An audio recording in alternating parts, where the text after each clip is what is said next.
Hola, ¿qué tal? Bienvenidos a esta primera sesión del semestre 2022-1. Iniciamos un nuevo semestre. Comenzaremos en esta nueva lista de reproducción de videos y todas las sesiones en las que estaremos teniendo actividad. En la sesión del día de hoy vamos a trabajar con el tema de tensores especiales, en el tema 1, que es el que hemos llamado la física de la geometría. Este tema, como ya lo habrán revisado en las notas de trabajo, pues también vamos a estar haciendo referencia a este concepto de tensor, que también tienen material previo de lectura, por lo que pues vamos a dar por entendido que ustedes ya revisaron estos materiales.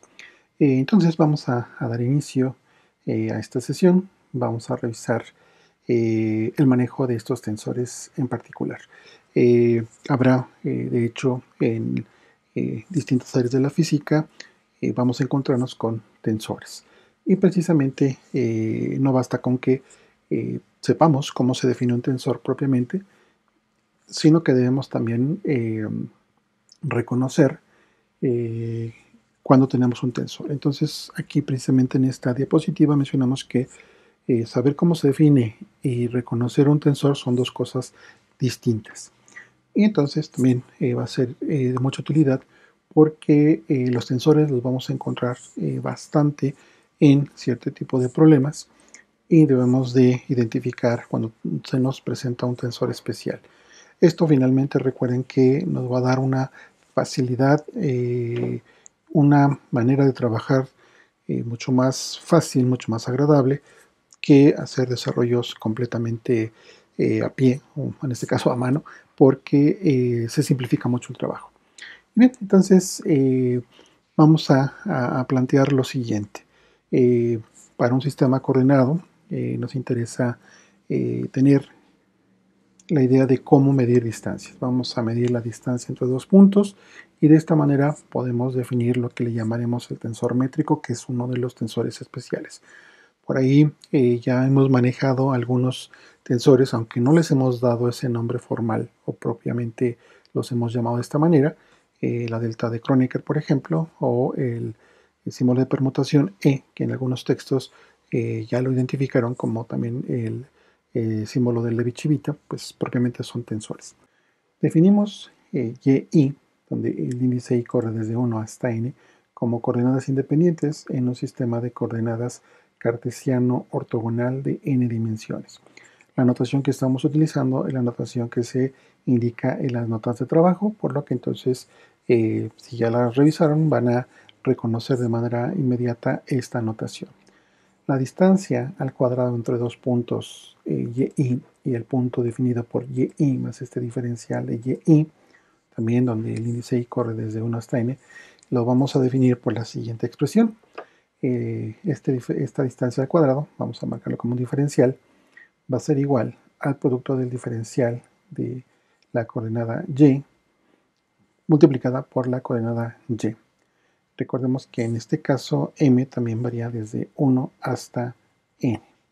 En este caso, haciendo el desarrollo, tendríamos que será la suma, la distancia al cuadrado entre estos dos puntos va a ser la suma de los diferenciales con respecto a cada elemento de y elevado al cuadrado.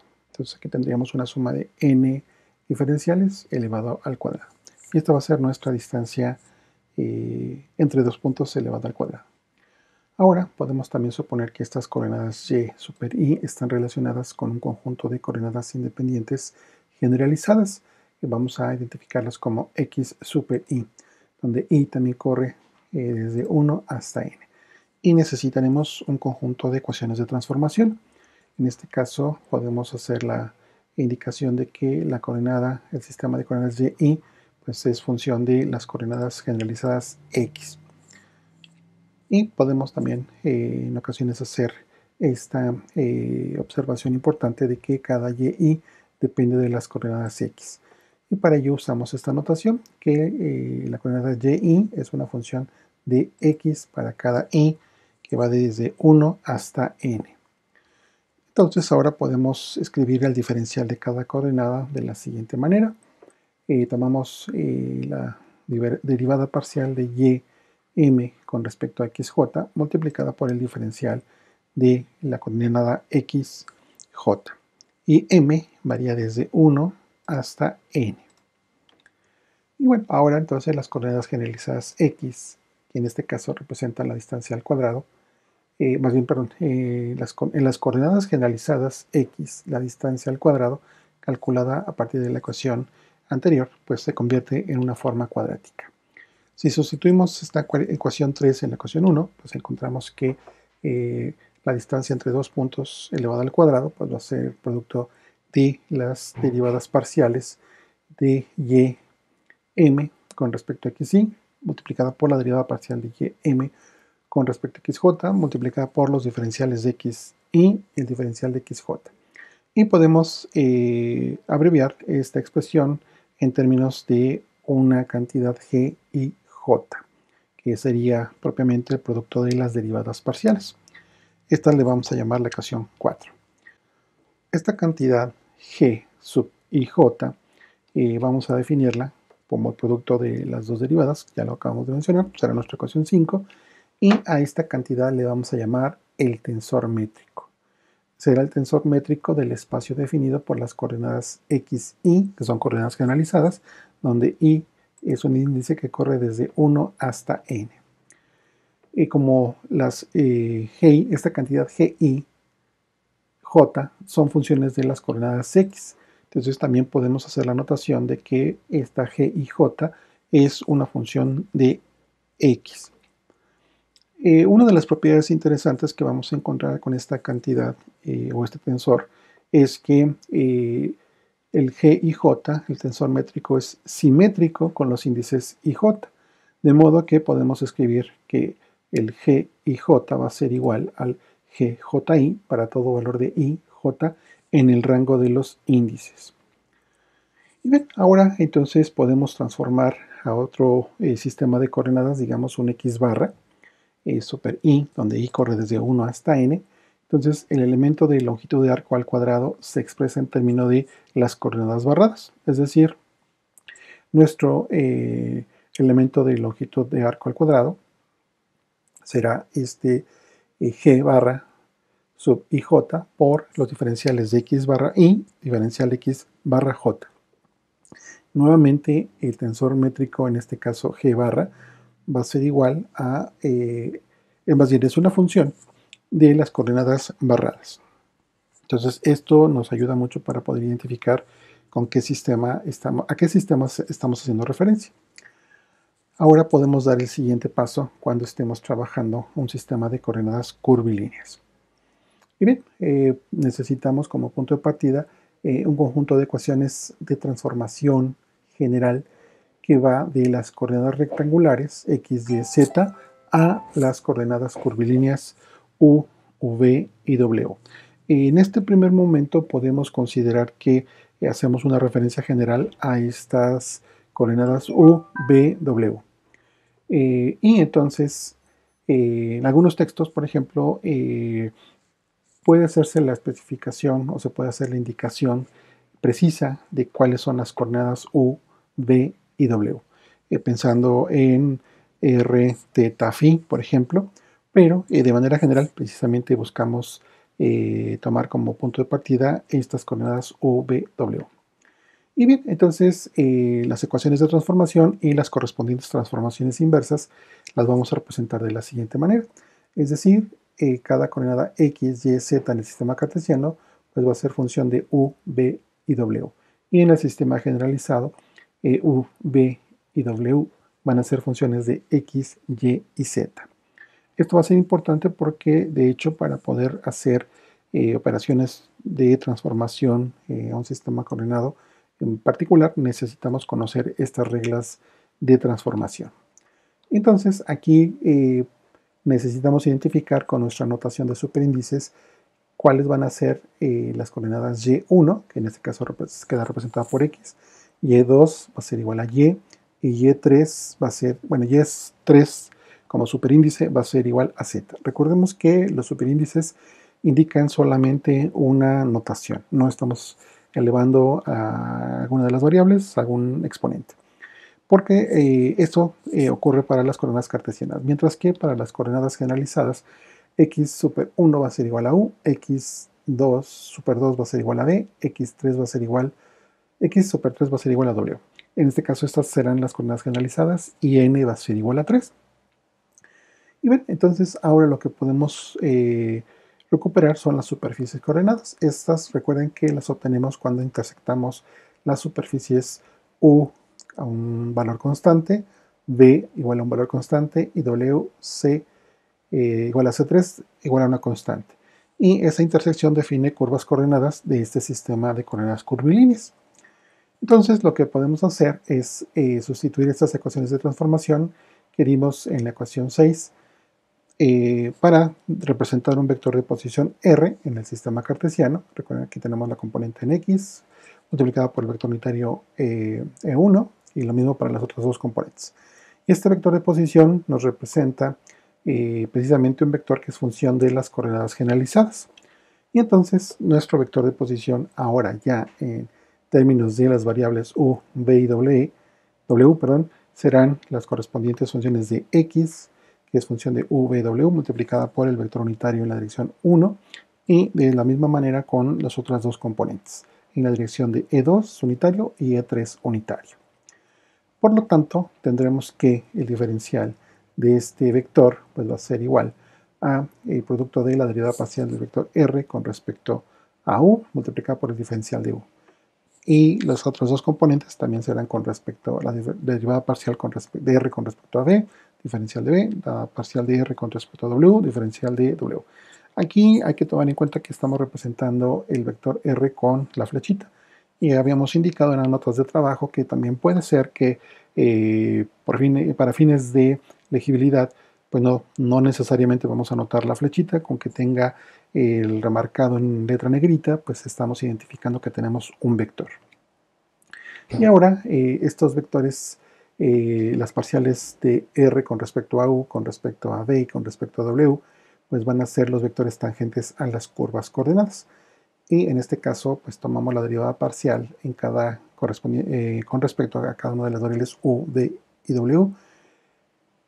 La derivada parcial de x con respecto a u multiplicada por el vector unitario 1 más la derivada parcial de y con respecto a u multiplicada por el vector unitario en dirección 2 y la parcial de z con respecto a u en la dirección del vector unitario 3. Estos serán nuestros tres vectores E1, E2, E3, vectores tangentes a las curvas coordenadas. Entonces ahora podemos determinar el elemento de longitud de arco en un sistema coordenado curvilíneo, en un sistema generalizado. En este caso sería el diferencial de s al cuadrado. Lo podemos ver como el producto punto de diferencial de r punto de r. Pero como ya sabemos quién es de r, pues finalmente tenemos un producto, toda esta igualdad, estamos representando nuestro producto punto.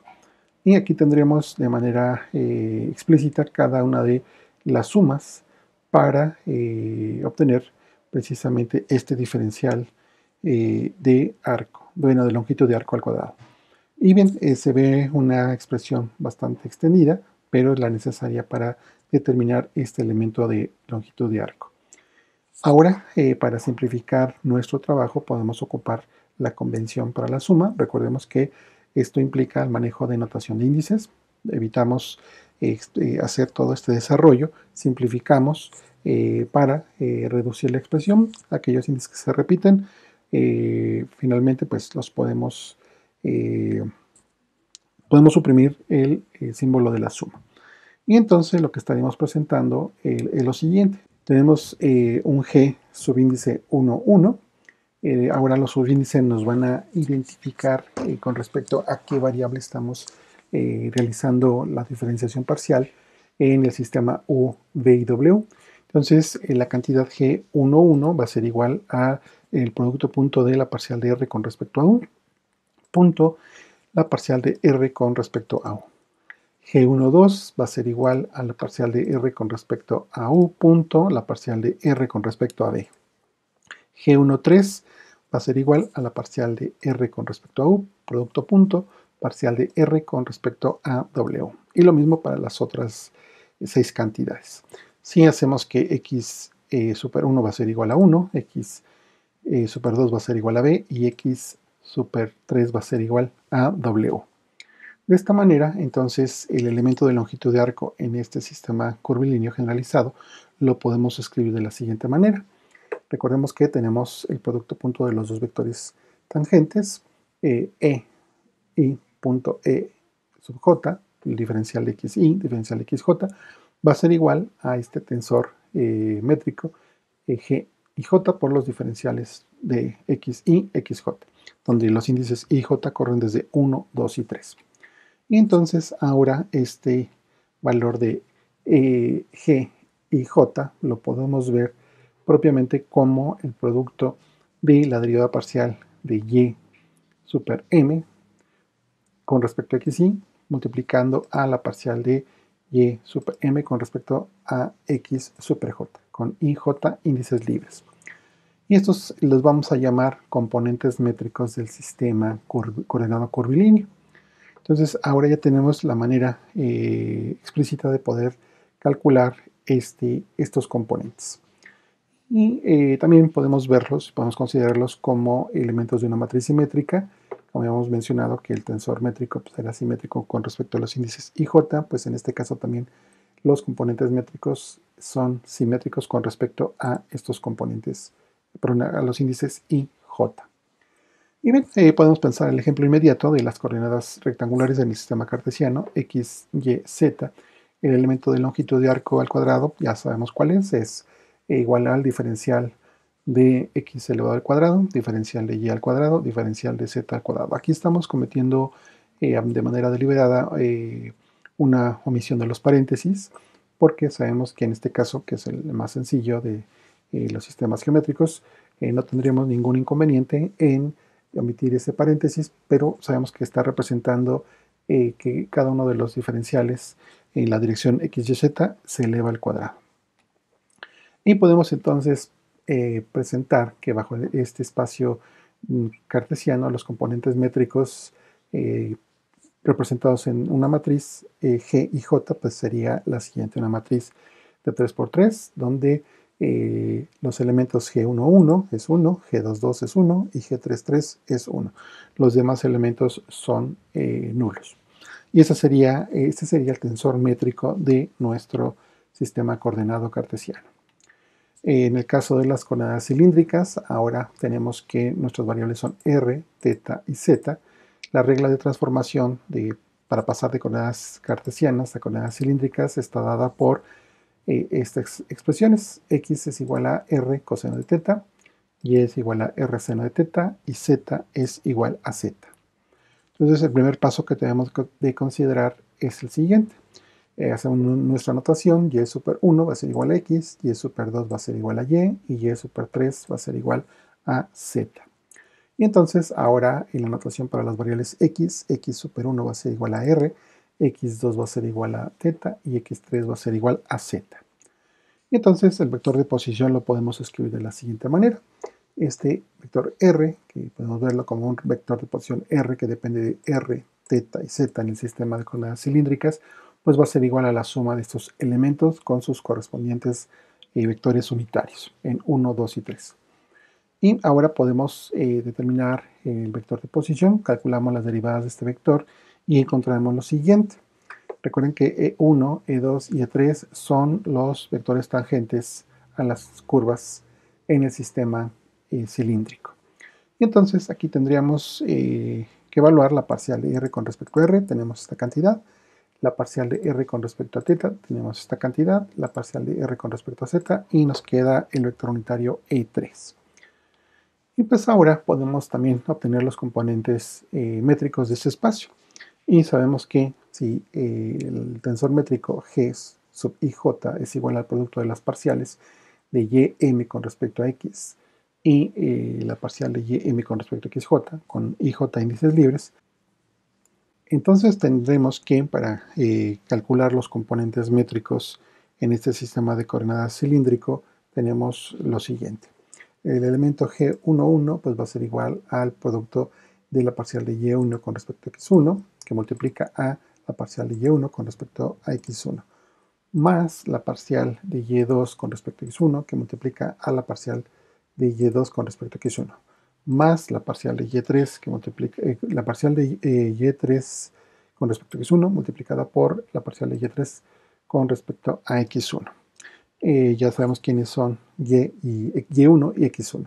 y1 va a ser igual a r coseno de teta, entonces la parcial de r coseno de teta con respecto a r, pues es coseno de teta, que multiplica precisamente a la misma variable, la parcial de r coseno de teta con respecto a r es coseno de teta. Entonces tendremos un producto de coseno de teta por coseno de teta. El segundo término, y2 es r seno de teta, multiplica la parcial de r seno de teta por la parcial de r, pues no son seno de teta. La siguiente parcial que está multiplicada es exactamente el mismo valor, entonces tendríamos un producto de seno de teta por seno de teta. El caso de y3, que en este caso es z, tomamos la parcial de z con respecto a r es 0. Que es exactamente el mismo valor, tenemos un 0 por 0, ya no tenemos un tercer sumando, aquí ya tenemos una identidad trigonométrica, coseno cuadrado de teta por más seno cuadrado de teta, sabemos que esto nos da 1. En el siguiente componente, g1, 2, ahora el producto de las parciales pues cambia con la derivada parcial, pues va a ser con respecto a x1 para la primera parcial y la segunda va a ser con x con respecto a x2. Y en este caso, siguiendo la misma, ahora la parcial de r coseno de teta con respecto a r, pues nos da un coseno de teta.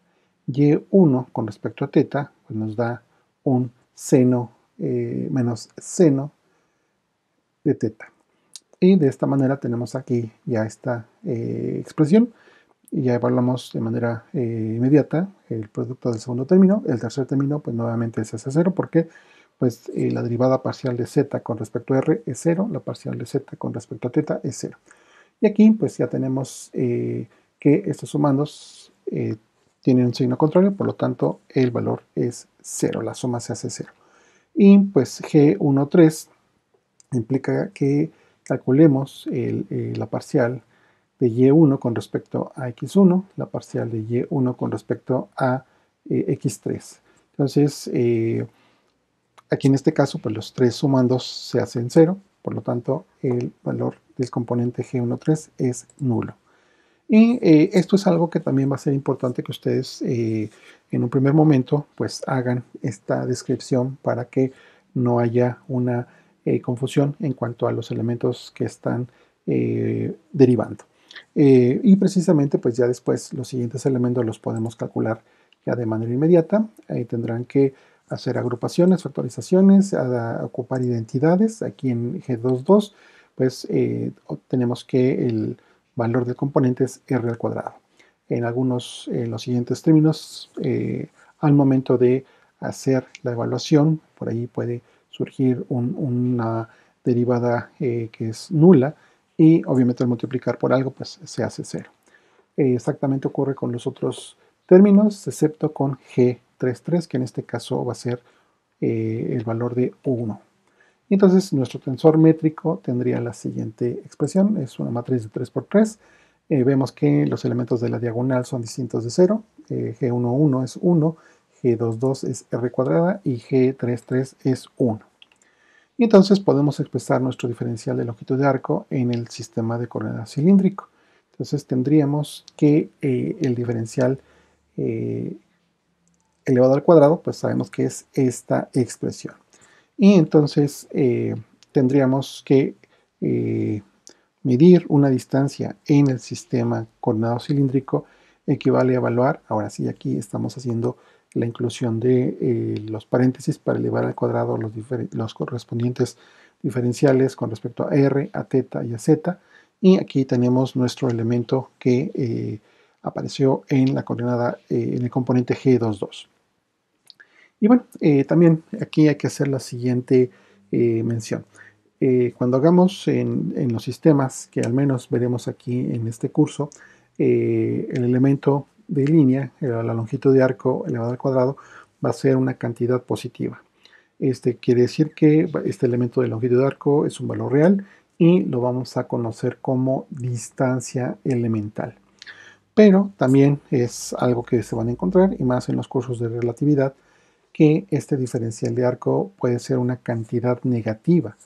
¿En qué situaciones se presenta? Por ejemplo, en el espacio de Minkowski, un espacio tetradimensional. Entonces, ahí puede ser que este valor sea negativo y el valor de ds será un valor complejo. Y ahora, en el caso en que tengamos un valor complejo, pues ahora este diferencial o esta longitud de arco se le llamará intervalo elemental. Esto es algo que ustedes podrán revisar y repasar en los cursos de relatividad, como le he comentado. También otro punto importante es que si mientras los valores de los componentes métricos g y j son 0 cuando i es distinto de j, el sistema coordenado es ortogonal. Esto es una mención, obviamente se puede demostrar, ustedes podrán hacer la revisión de cómo demostrar precisamente este enunciado.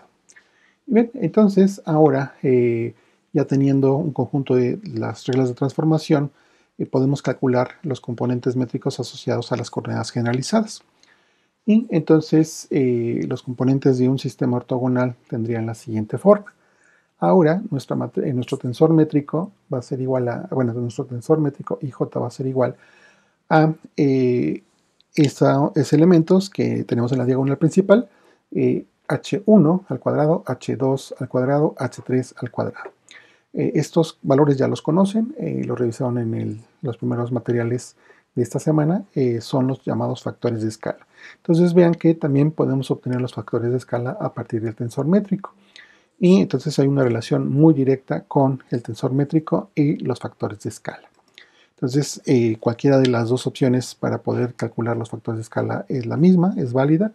Ya verán ustedes cuál es la manera más conveniente para que puedan obtener estas expresiones cuando se les pidan en algún ejercicio. Y bien, entonces el elemento de longitud de arco elevado al cuadrado mediante los factores de escala tendría esta expresión. Entonces es exactamente lo mismo que hemos desarrollado, pero ahora pasamos del tensor métrico al uso de los respectivos factores de escala. Y bien, entonces si ya tenemos una primera unidad una primera manera de medir una distancia, podemos pasar también a medir otras cantidades. Por ejemplo, podemos obtener el elemento de área en la superficie que se genera por las variables x1 y 2, y entonces estaría dado por esta expresión. Tenemos un diferencial de área y tendremos el producto, ahora vean, del componente del tensor métrico G11, lo tomamos la raíz cuadrada, igual lo multiplicamos por la raíz cuadrada del componente del tensor métrico G22 y los respectivos diferenciales. Y esto va a ser igual pues al producto de los componentes del tensor métrico G11, G22, le tomamos la raíz cuadrada y multiplicamos por los respectivos diferenciales.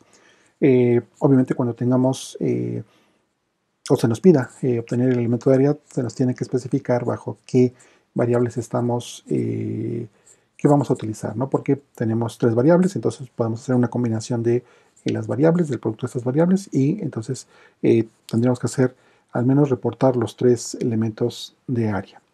Y también podemos obtener elementos de volumen, y esto los obtenemos precisamente como el producto de los componentes G11, G22 y G33 del tensor métrico, tomamos la raíz cuadrada, multiplicada por los respectivos diferenciales de x1, x2, x3.